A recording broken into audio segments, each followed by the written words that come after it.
Okay, thank you very much, Matt. Welcome members to the Statutory Licensing Committee meeting of Tuesday, the 8th of February, 10 o'clock. This is a remote meeting held on the Teams platform.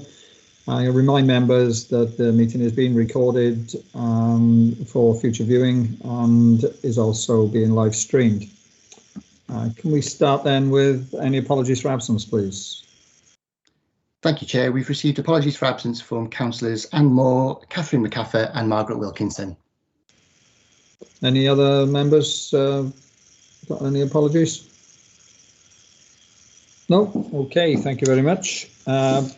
Minutes of the meeting were held on the 21st of September 2021. Somebody like to move that they're a correct record? Presumably, if you think they are a correct record. I'll move those to correct record. Thank you, Pam. Second for that? I'll second. Thank you, Jane. Any declarations of interest? I can't imagine there are on this, looking at the report that's before us. No? Okay, well, it takes us on to agenda item 4 then, which is the review of the Licensing Subcommittee hearing procedure. And I presume we're going over to Yvonne to take us through the report. Yes, Chair. Good morning, members. Morning. As the Chair has said, the report that we have for you this morning proposes to document a revision to the Licensing Subcommittee hearing procedures, which you will find at Appendix A to your report. The reason for bringing the report before you is that via the Institute of Licensing training conference event, there has been a discussion on best practice in regard to the way decisions and reasons are communicated to applicants. Normally, in the past, decisions have been communicated on the day, but as you will see from the report, there is provision within the Licensing Act 2003 hearings regulations that a licensing subcommittee must make its determination within the period of 5 working days, beginning with the day or the last day on which a hearing is held. And therefore, this will allow this authority to adopt the same approach and good practice guidelines, and it will ensure that there is more time to deliberate over decisions and communicate these to the applicant.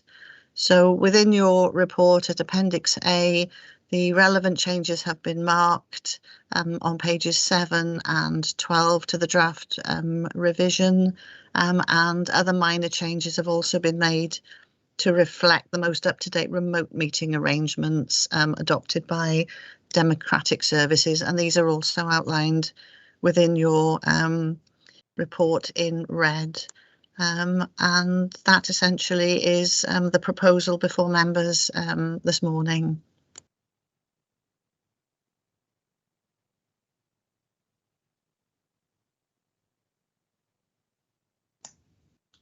Right, on mute. Thanks, Yvonne.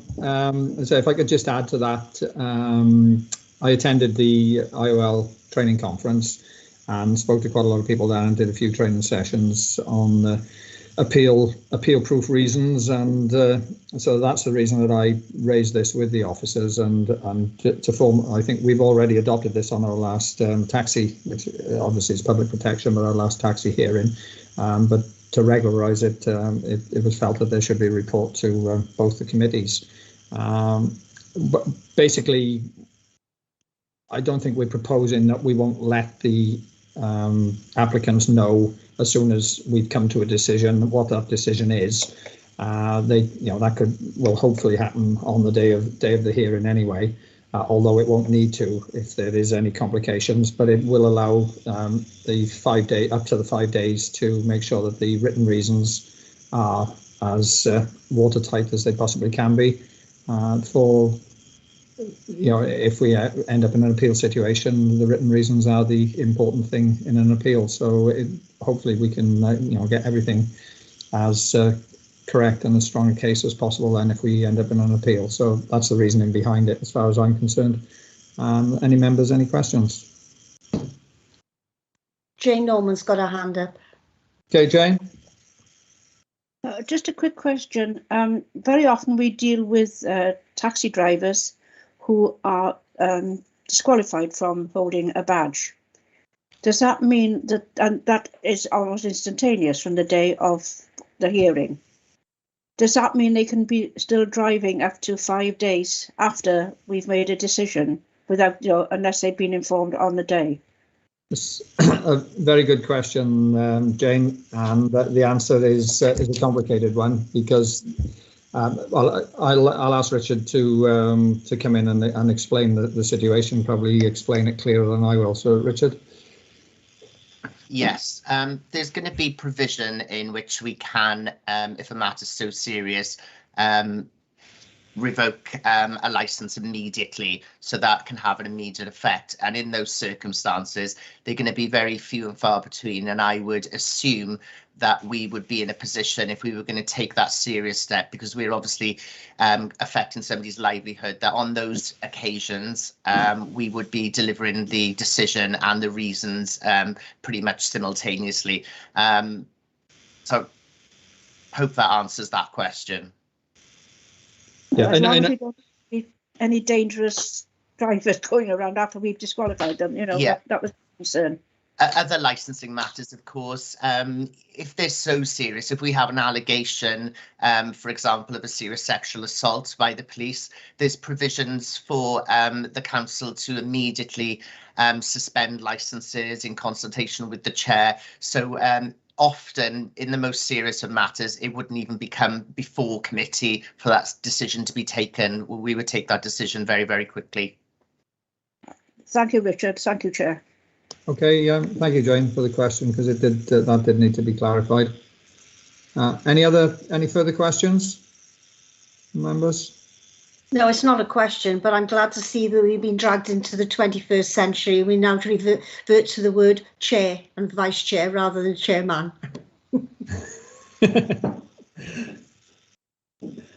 Okay, if there aren't any further questions, would somebody like to move? Well, I'm happy to move the recommendations. If somebody would like to second it. I'll second those. Thank Chair. you. Can I take it that all members are in agreement? If you're not, can you please shout now?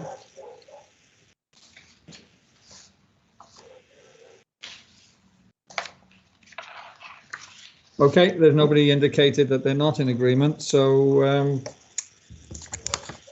that is passed. I have no items under agenda item 5, which is urgent part 1, and no items under agenda item 6, which is urgent part 2. So I will declare the statutory licensing meeting closed, and I think we've got about 8 minutes to 7 minutes to wait until we start the next meeting at 10:15. But I think if Democratic Services will tell me if I'm wrong, we can stay online and the same record. Good morning, members. Can I welcome you all to the Public Protection Licensing Committee meeting of Tuesday, the 8th of February at 10:15 a.m. Again, this is a remote meeting held on the Teams platform. Can I remind members that meeting is being recorded and will be archived for future viewing, and also being live streamed at this current time. If we can start with apologies for absence, I presume we have apologies again from Councillor Anne Moore, Councillor Catherine McCaffrey and Councillor Margaret Wilkinson. That's correct. Thank you, Chair. Are there any other apologies? No. If not, then moving on to minutes. The minutes of the meeting of the 11th of January. Would anyone like to move these as a correct record? I'll move those as a correct record, Chair. Thank you, Pam, and a seconder. I'll second Councillor Norman. Thank you, Jane. Any declarations of interest? Once again, I presume there won't be. Okay, thank you very much. And agenda item 4 then is the adoption of procedure for applications and disciplinary matters determined by the Public Protection Licensing Committee. Yvonne, would you like to take us through the report, please? Thank you, Chair. Yes, you're now following on from the previous meeting, sitting in your capacity as the Public Protection Licensing Committee dealing with all matters that don't relate to the Licensing Act or Gambling Act, for example, taxis or street trading. Again, this is a review and a refresh of the meeting procedure, and for you to consider adopting a mirror procedure to allow up to 5 days for a decision to be communicated to an applicant. And the proposals are listed at Appendix A of your report.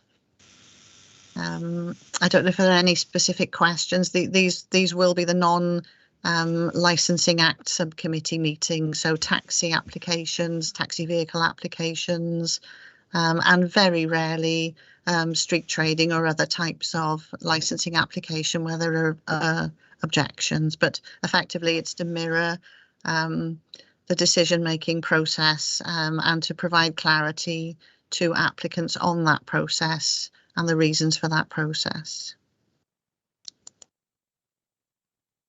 Okay, thanks, Yvonne. Any members, any questions?